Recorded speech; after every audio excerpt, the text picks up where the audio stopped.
Hello and welcome back to Copic in the Craft Room. Michelle Houghton here, and I am bringing you another Stamping Bella stamp today. This one is from their Squidgies. I think that's how you pronounce it. Squidgies collection. I love these little characters. Sometimes they look real angry and they just look like a little toddler stomping their feet, and then other times they're just sweeter than sweet. And this one I picked out, she's got a little phone, and it's called Chatty Squidgy, and we need to catch up. I thought it'd be really fun to use one of the backgrounds I created with my airbrush system a few weeks back and make it into a Valentine card for a friend. So I'm actually ending up using similar colors to what was on the front of the stamp packaging, but I'm reversing them. So I'm gonna work with some blue greens in my Copic marker set on the dress and the phone, and then also some RVs or red violets on her bow, on the tutu and stuff like that. So anyways, playing with those two color groups. I'll zoom in. I'm gonna go as quickly as possible today. I'm gonna try to get through this as fast as I can so I can keep it as close to real time as possible. It still makes sense to do the voiceover. I tend to ramble, if you haven't noticed. And so instead of getting all that extra blah, blah, blah, you get more just straightforward colors and coloring. So I'm going to start the base, and I'm actually going to work backward on this skin tone. So I'm going to start with the cheeks with an E93 and a little bit up in the shadow area up under her bangs. Then E01 is going to be the next. Again, this is still part of the shading on the face. So I'm working from the outside inward. I'm assuming she's getting kind of a front light.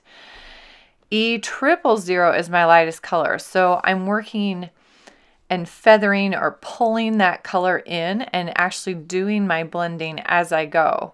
So again, I usually work from light to dark. On this skin, I'm choosing to try a new technique. I'm working from dark to light. So you can see this real clearly on the arm again, starting with the E93, which is a real rosy, peachy color, kind of from the base of the hand upward. She's also got that second shoulder showing on the other side. E01 is next. Now, so I blend right along that edge, so soften that edge and then pull it out a little further with the E01.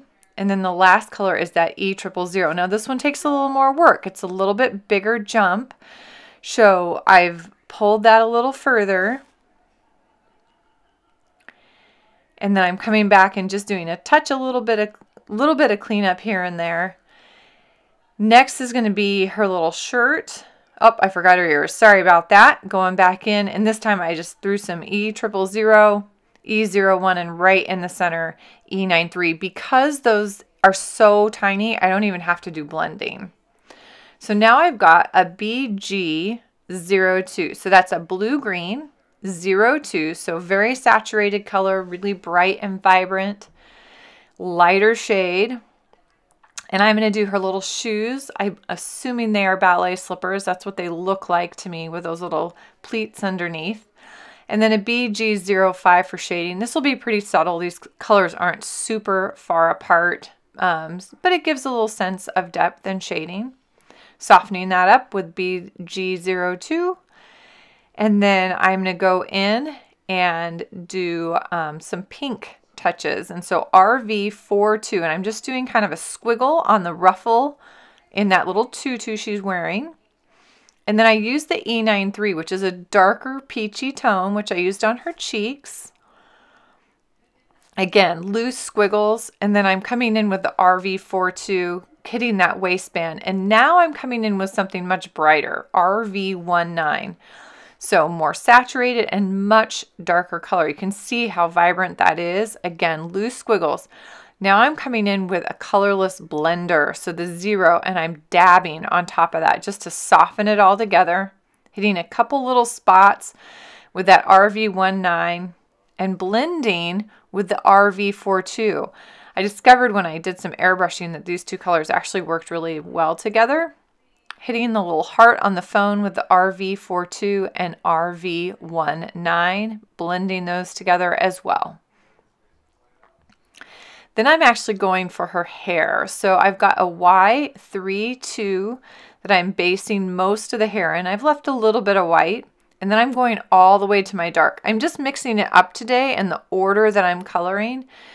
E25 is my actual darkest shade for the hair. So way up on the tip of my marker, using small flicking strokes.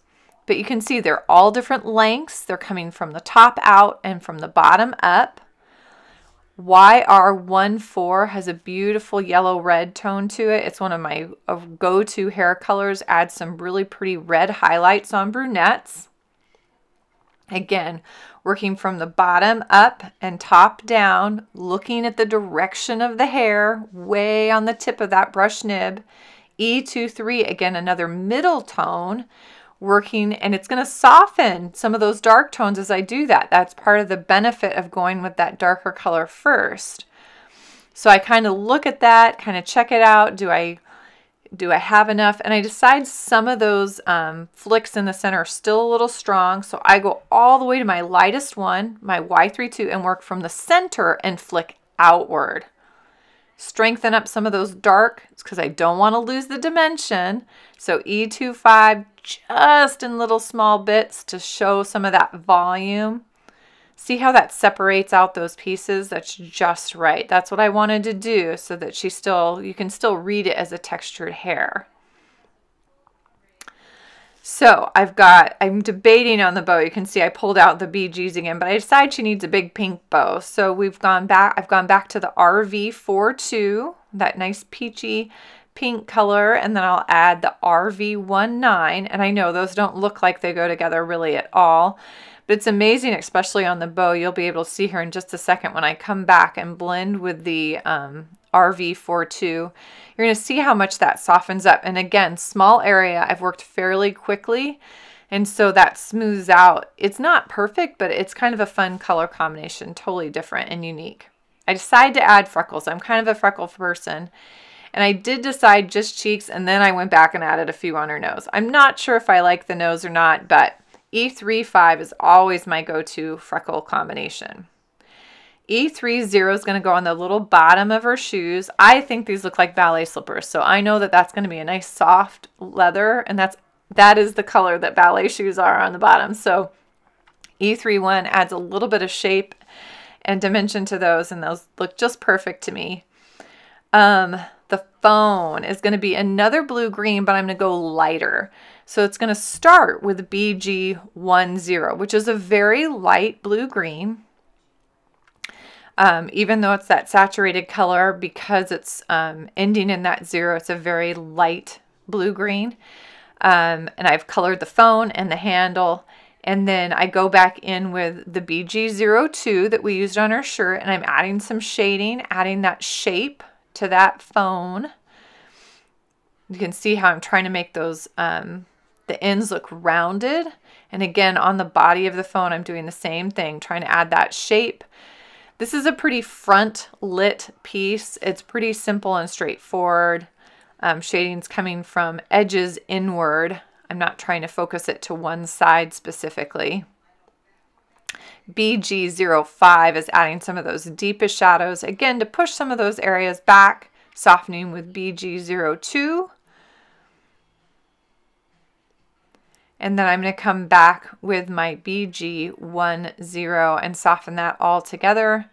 Finish up the blending. You can see how that gets darker each time I go back in with each color. It gets a little darker, so this is darkening that up a little bit. The less I do with that final step, the lighter I can keep it. But this is pretty much the image, and I'm going to cut her out, and I'm going to get her onto a card. And I'm going to use this airbrush background that I did in a previous video.